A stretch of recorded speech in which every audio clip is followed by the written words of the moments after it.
Becky and Seth reveal about daughter Rue struggling with WWE crowd boos. Becky Lynch and Seth Rollins recently shared a personal moment involving their daughter Rue, who became very upset hearing fans boo her parents during a WWE show. Even though fans are booing the characters, Rue is only 5 and doesn't understand the difference, leading to an emotional reaction that left both parents heartbroken. They told the story on Something's Burning, recalling an incident at Money in the Bank, Rue's first time watching Becky perform live. Becky Lynch said, "Oh gosh, we've been trying to do that." She was very upset. She wanted to sit in the front row. The first time she'd ever watched the show. She'd been starting to get into wrestling music, less so the actual wrestling part. So she was sitting in the front row. She had watched the women's ladder match and she loved it. And then I came out and now I'm the heel and the bad guy. She was okay with me being mean. She was okay with me getting beat up. But when the crowd started chanting, "Becky sucks," she could not take it. She was like, "My mama doesn't suck. Why are they saying mama sucks?" And then she burst into tears and had to come back. I was trying to explain to her that is me doing my job. It means I'm good at my job. I want them to say Becky sucks. She said, "But you don't suck." She still doesn't get it. Every now and again, she'll ask, "Why was they saying mama sucks?" Seth Rollins added, "Yeah, it was Money in the Bank, and I had just come back from my ladder match. I was miserable. I was so angry.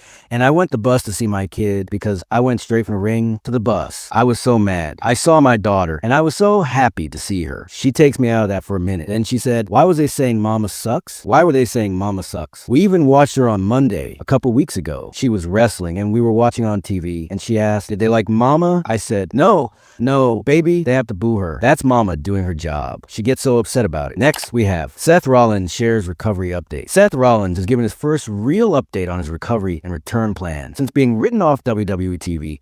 Following a shoulder injury, Rollins was betrayed and attacked by the Vision in October, which wrote him off screen so he could undergo surgery. During his absence, Paul Heyman, Braun Breaker, Bronson Reed, Brock Lesnar, and Drew McIntyre and Logan Paul are set for War Games against Roman Reigns, Cody Rhodes, CM Punk, and the Usos. Rollins discusses injury and recovery timeline on Something's Burning with Becky Lynch and Burt Kreischer. "I get to spend more time with my daughter, which is great. More time at home. Once I get this thing, the brace, off, which is in like another month, then it might be like full-out, vacation mode for a little while before I like lock in and have to start training to get ready to come back. Gosh, it'll probably be gradual. I don't even really know. It'll be my guess is about 8 to 12 weeks of like, okay, now I have to stop eating like an holy. Oh, for real? Yeah, probably 12 weeks. Plus, we'll be moving right into WrestleMania season. Yeah, that's April. Yeah. So I'm hoping like around February after all the holiday stuff, I can start be like, okay, lock in, no more BS. February, probably after like Super Bowl and stuff, I would say, okay, like give myself a month before I come back-ish. Maybe don't even know. They say 6 months, so this will be April. Rollins previously faked a leg injury at SNM in July to derail CM Punk's World Heavyweight Championship chase, which created speculation that this current injury might also be storyline. However, this update confirms the shoulder injury is legitimate and his expected return window is February, April, right around WrestleMania season. Next, we have WWE Raw and SmackDown could collide on the same day. A major backstage update has emerged regarding WWE's December television schedule, and you can see Raw and SmackDown essentially happening on the same night. December is always one of the busiest months for WWE, and with the holiday season approaching, the company is restructuring its taping format to ensure talent and staff can spend time with their families. Reports indicate that WWE will double tape Raw and SmackDown on December 19th in Grand Rapids, Michigan. The live broadcast of SmackDown will air first, followed immediately by the taping of the December 22nd episode of Raw. The news was first shared by an Elite Club S0B on X/Twitter, stating WWE is set to run a Raw and SmackDown double taping on December 19th in Grand Rapids, Michigan. SmackDown will air that night, with the December 22nd episode of Raw being taped afterward. This follows a recent double taping on November 22nd to give wrestlers Thanksgiving weekend off. More double tapings confirmed. According to PW Insider, WWE will also double tape SmackDown on December 13th in Hartford, Connecticut, and Raw on December 16th in Boston, Massachusetts. Although demanding, many view this decision as a strong gesture toward talent wellness and family time during the holiday season. Next, we have Saraya's first pick if she ever returns to WWE. Saraya has addressed speculation about a possible WWE return and revealed the first opponent she would choose if she stepped back into a WWE ring, Rhea Ripley. Speaking with Poker Scout, she praised Ripley and discussed her dream match scenario. Bull Nakano Lita, just because I was so obsessed with her when I was younger and she was just so edgy and so cool. Natty Neidhart 100% will be on my Mount Rushmore. She is one of the best wrestlers you'll ever come across. I love her. It's hard to only pick four. It's really hard because I love Toni Storm so much, and I think what she's doing is so incredible. It's really hard because I love Rhea Ripley too. I feel like what she's doing is incredible for the world of wrestling. So there's a lot of women. I can't pick just four, but at least three, because I don't know who put in that last spot. Natty, Bull Nakano, and Lita. It's such a hard question. I get asked that numerous times.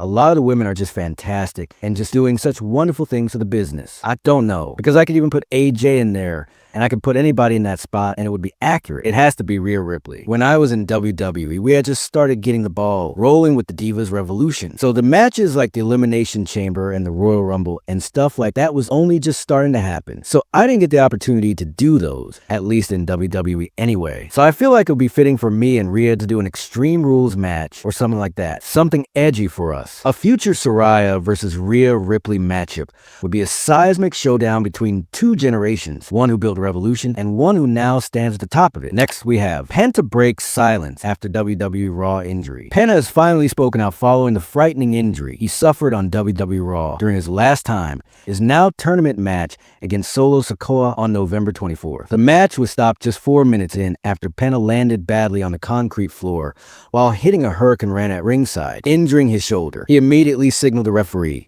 and medical staff confirmed he could not continue, giving Sikoa the win by stoppage. The moment stunned the crowd in Oklahoma City, and fans worldwide sent messages of support to the Mexican star. Hours later, Penta addressed the incident through an emotional statement. "Thank you to everyone who has checked in on me. This injury tested my body and spirit, but also awakened the strength that has always guided me. I am a Mexican warrior, forged in struggle, honor, and heart. And though the fall was hard, I rose with a fire stronger than ever. To my rival, my deepest respect. Thank you for your professionalism and for a clean, dignified battle. I recognize your dedication and honor. I will be back very soon, stronger, more prepared, and determined to finish what I left pending. Thank you for standing with me, because this war still has chapters to be written." Zero Mito. Penta promised his return will be stronger and sooner than expected, and fans are already counting down. Next, we have reason why Mini John Cena appeared on WWE Raw. The bizarre Mini John Cena segment on WWE Raw this week left fans confused and divided. During a promo with Dominic Mysterio, a mini version of Cena appeared on a ramp, mimicking the franchise and trading words with Dirty Dom. However, the moment quickly turned chaotic when Dominic attacked the impersonator, leaving him laid out in the ring as the crowd reacted in shock. But why did WWE book such a segment? According to Dave Meltzer on Wrestling Observer Radio, the segment felt like a creative decision from a previous era rather than the current direction WWE has been taking. Meltzer suggested that someone backstage simply thought the idea would be humorous and wanted to try it live on TV. Dave Meltzer said, "It felt completely outdated in so many ways. It felt like something Vince McMahon would do that they've since gotten away from. Somebody obviously thought it was funny, whether fans loved it or hated it. It definitely has everyone talking." Next, we have update on Randy Orton amid WWE absence. Randy Orton has been off WWE television since the October 3rd, 2025 episode of SmackDown, where he teamed with Cody Rhodes in a losing effort against Bronson Reed and Braun Breaker. His absence sparked rumors, but new signs suggest Orton has been taking time off for family. Last week, Orton posted a heartfelt photo from a Belize getaway, celebrating his 10th anniversary with his wife, Kim. That post suggests that he's healthy and spending quality time away from the road. WWE has not announced an official return date. Fans will likely hear from Orton soon. He's scheduled to appear on IShowSpeed's YouTube series Speed Goes Pro tomorrow. The host hyped the episode earlier, teasing a major guest. IShowSpeed said, "I have probably one of my best episodes coming out tomorrow, bro. My personal chat. I have a YouTube video coming out tomorrow. It's Speed Goes Pro. It's my show, and it's the WWE episode, bro. It's the WWE episode. It's for Randy Orton. It is probably my favorite episode out of the whole season. I haven't even watched it yet, but I know what happened because I filmed it. So, chat, better watch that episode tomorrow. It's going to be on YouTube. For now, Orton remains off TV, but between the family time and the podcast appearance, fans should expect a public update very soon. Thanks for watching. Subscribe for more wrestling content."